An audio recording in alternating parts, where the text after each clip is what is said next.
Hello students, quantum mechanics के video lecture की इस सीरीज़ की इस क्लास में हम बात करेंगे कॉम्पटन इफेक्ट के बारे में। कॉम्पटन प्रभाव, कॉम्पटन इफेक्ट, कॉम्पटन प्रभाव।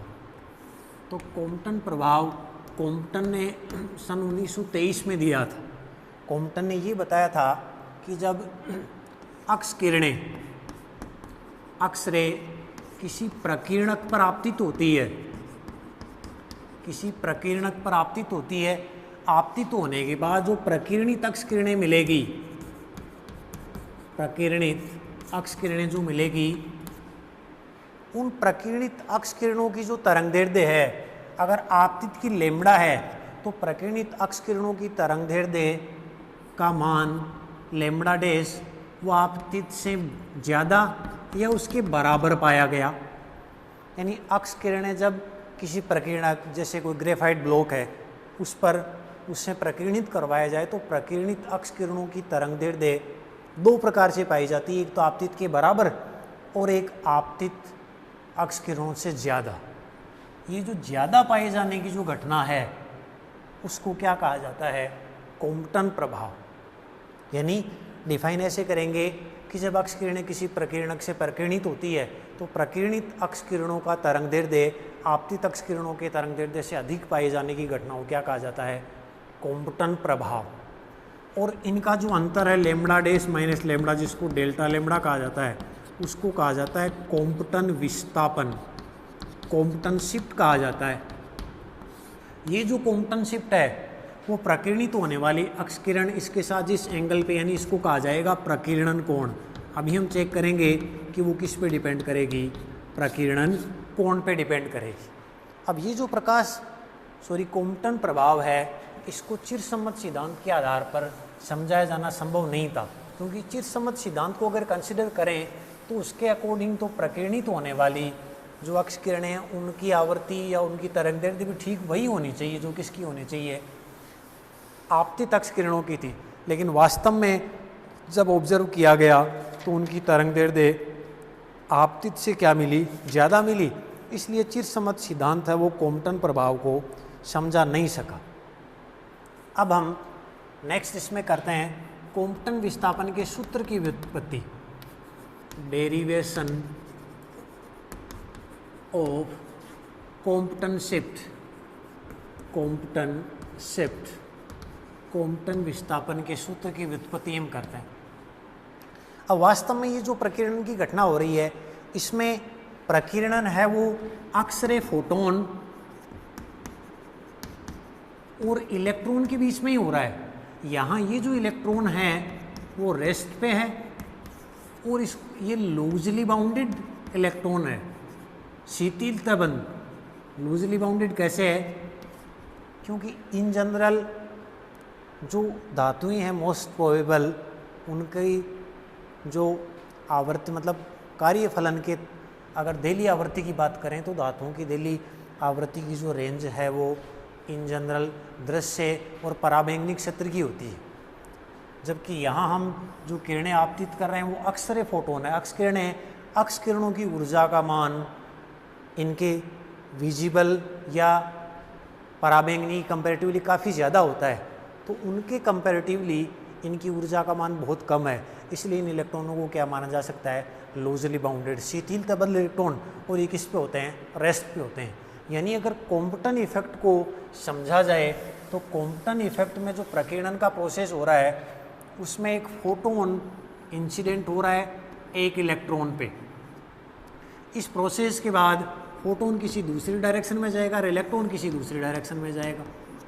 यह आपतित फोटोन, इंसिडेंट फोटोन,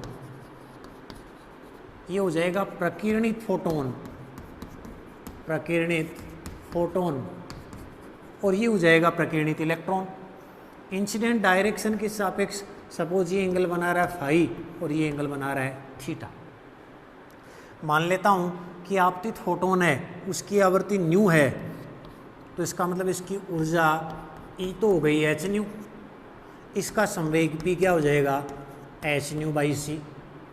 प्रकीर्णित की आवृत्ति चेंज होगी न्यू डेस, तो इसकी ऊर्जा ई डेस तो हो जाएगी एच न्यू डेस, और इसका संवेग पी डेस क्या हो जाएगा एच न्यू डेस बाई सी।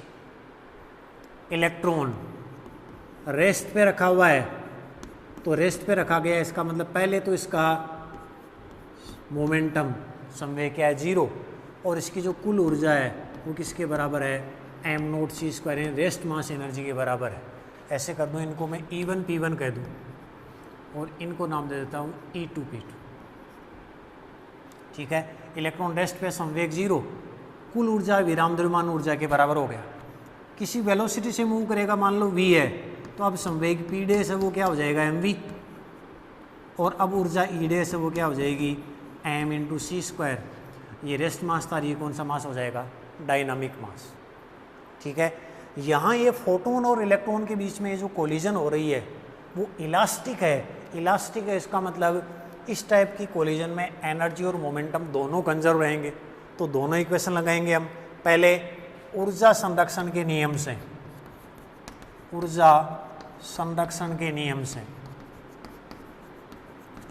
ऊर्जा संरक्षण के नियम से कुल ऊर्जा इस घटनाक्रम से पहले ऊर्जा क्या है h nu plus m note सी स्क्वायर, और उसके बाद ऊर्जा क्या है एच न्यू डेस प्लस क्या है एम सी स्क्वायर। इसको थोड़ा रीअरेंज कर लूँ तो एम सी स्क्वायर क्या बन जाएगा h nu minus nu dash plus m note सी स्क्वायर, फर्स्ट इक्वेशन। अब संवेग देखो, संवेग इधर मूव कर रहा है तो इसका मतलब एक घटक इधर होगा, एक इधर होगा। इधर मैं एक्स एक्सिस मान लो, इधर मान लो वाई एक्सिस, इसका मतलब संवेग दोनों अलग अलग डायरेक्शन में कंजर्व करते हैं। पहले अक्ष अक्ष के अनुदिश, अक्ष अक्ष के अनुदिश संवेग संरक्षण से, अक्ष अक्ष के अनुदिश संवेग संरक्षण से। अक्ष अक्ष के अनुदिश देखो, इंसिडेंट फोटोन है उसका सारा संवेग अक्ष दिशा में ही है, तो ये क्या है एच न्यू बाई सी। ये रेस्ट पे है तो संवेग इसका क्या हो गया 0 is equal to h nu dash by c. इस डायरेक्शन में जा रहा है तो अक्ष कंपोनेंट क्या होगा कोस, तो h nu dash by c cos phi.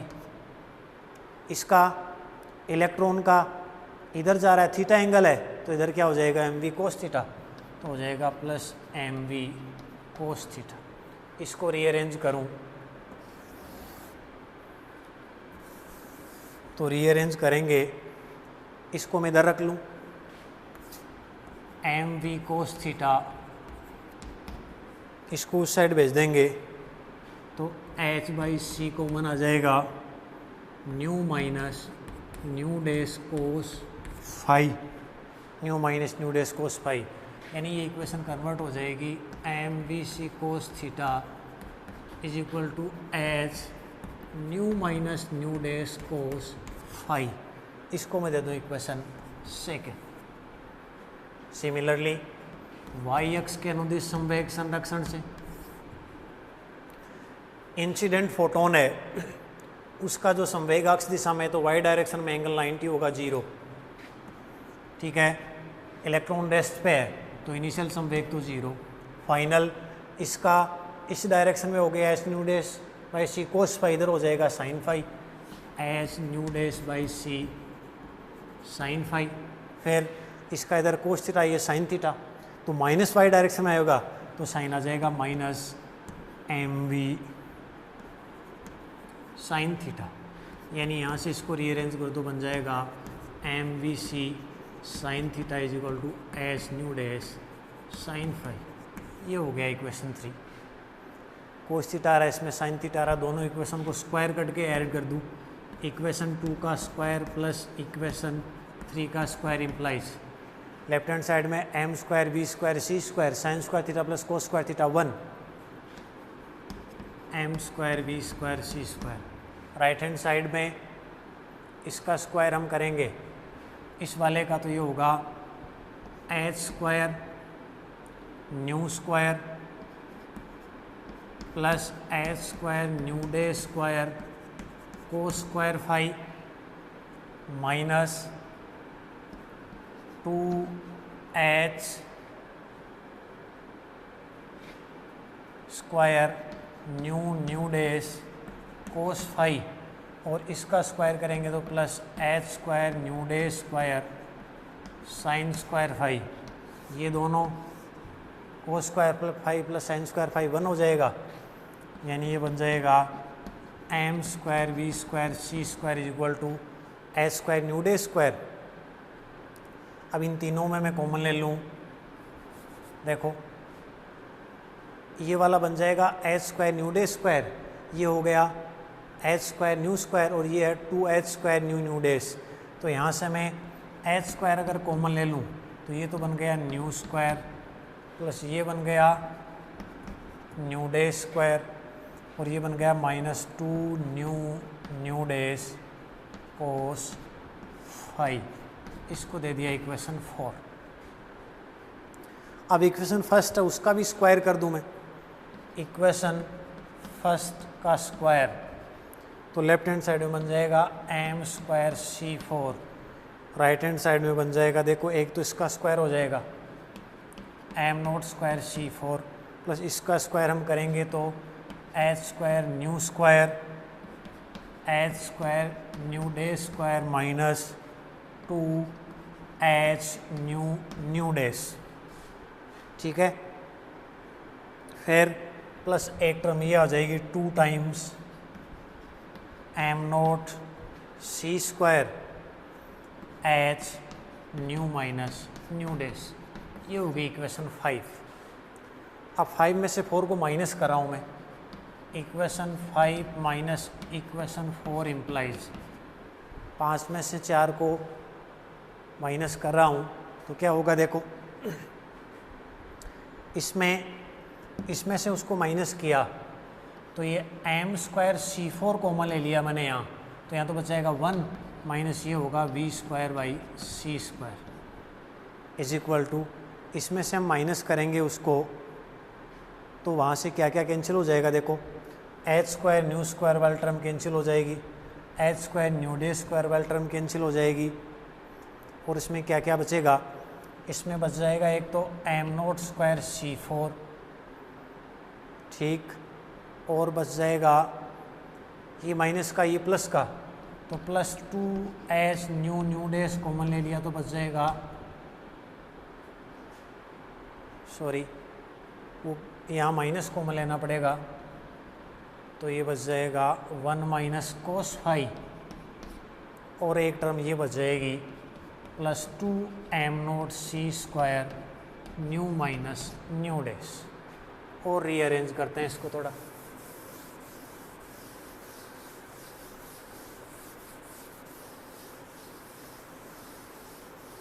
हमें पता है देखो m इज इक्वल टू होता है m nought under root 1 minus v square by c square dynamic mass. इसका मतलब m into under root 1 minus v square by c square की जगह m नोट हो गया, तो m स्क्वायर इंटू इसकी जगह क्या लिख देंगे m nought square, there implies ये हो जाएगा m nought square c 4 is equal to m nought square c 4 minus 2h nu dash 1 minus cos phi, और प्लस हो जाएगा 2 एम नोट सी square nu minus nu dash, ये cancel हो गया। इसको फिर इधर ले लिया तो ये बच गया 2 m note C square nu minus nu dash is equal to 2h nu dash 1 minus cos phi, ठीक है। यहाँ से 2 कैंसिल हो जाएगा, या इसको इधर लिख दूँ तो हो गया nu minus nu dash upon nu dash is equal to बनेगा h अपॉन एम नोट सी स्क्वायर 1 माइनस कोस फाई से डिवाइड किया तो ये बन गया 1 upon nu dash minus 1 upon nu is equal to H upon M note C square 1 minus cos phi. एक C को यहाँ से हटा के इधर मल्टीप्लाई कर दूँ, बच जाएगा c by nu dash minus c by nu is equal to H upon m not c 1 minus cos phi, since nu is equal to c upon lambda. तो सी अपॉन जो न्यू उसकी जगह क्या आ जाएगा, लेमडा। तो ये वाला हो गया lambda dash minus lambda is equal to H upon m not c 1 minus cos phi. इसको दे दो इक्वेशन 6। यानी ये जो इक्वेशन 6 है कुछ हो रहा है लेमडा डैश माइनस लेमडा, उनके डिफरेंस को हमने क्या कहा था, delta lambda is equal to lambda dash minus lambda. इसकी वैल्यू क्या आ रही है, h upon m not c into 1 minus cos phi. ये हो गया इक्वेशन 7, जहाँ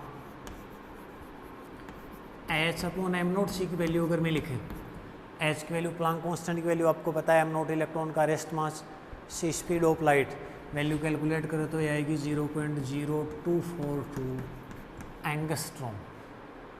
ठीक है, और ये जो वैल्यू है 0.0242 एंगस्ट्रॉम, इसको कहा जाता है कॉम्पटन वेवलेंथ, लेमडा सी से लिखा जाता है इसको, कॉम्पटन वेवलेंथ, कॉम्पटन तरंगदैर्ध्य। ये पुट करेंगे तो अपनी इक्वेशन 7 मॉडिफाई होकर delta lambda is equal to lambda c, या कह दो 0.0242 1 माइनस कोस फाई। ये कॉम्पटन शिफ्ट का फॉर्मूला हो गया, कॉम्पटन शिफ्ट। कॉम्पटन शिफ्ट की वैल्यू डिपेंड किस किस पे कर रही है, देखो लेमडा सी पे था, तो लेमडा सी तो एच एम नॉट सी ये कांस्टेंट हो गए, तो ये तो कांस्टेंट हो गया। केवल किस पे डिपेंड कर रही है, फाई पे। हमने पहले भी यही कहा था कि ये केवल किस पे डिपेंड करेगी, फाई पे। फाई क्या था, प्रकीर्णन को। अब फाई के लिए देखो, इस स्टेप से हमने ये कहा था कि ऐसे फोटोन इंसिडेंट होगा, इलेक्ट्रॉन पे टकराएगा, इधर फोटोन जा रहा था, ये एंगल फाई था। अब फाई की अलग अलग वैल्यू के लिए डेल्टा लेमडा की वैल्यू अलग अलग होगी। हमें पता है कोस 180 डिग्री का मान -1 होगा, और वो कोस थीटा कौन सा मान होगा, मिनिमम। तो ये जब मिनिमम होगा तो ये क्या हो जाएगा, मैक्सिमम। यानी डेल्टा लेमडा की अगर मैं मैक्सिमम वैल्यू लिखूं तो वो क्या हो जाएगी 0.0242। कोस पाई की वैल्यू -1 और -1 कितना हो गया, -2, तो हो गया है यानी 2 टाइम्स। ये ऐसे कह दूं कि जब प्रकीर्णित फोटोन है उसका प्रकीर्णन कोण 180 डिग्री होगा, तो उस समय कॉम्पटन विस्थापन का जो मान है वो क्या होगा, अधिकतम। बाकी फाई की अलग अलग वैल्यूज़ के लिए आप क्या कैलकुलेट कर सकते हो, डेल्टा लेमडा। ठीक है, यानी हमेशा वो किसके फॉर्म में आएगा, लेमडा सी के फॉर्म में आ जाएगा। ठीक है, तो इस प्रकार हमने कॉम्पटन इफेक्ट क्या होता है और कॉम्पटन शिफ्ट, कॉम्पटन विस्थापन का फॉर्मूला डेराइव कर लिया, और साथ ही भी ये चेक किया कि कॉम्पटन विस्थापन है वो प्रकीर्णन कोण फाई पर किस प्रकार निर्भर करता है। आज की क्लास में इतना ही पढ़ेंगे। धन्यवाद।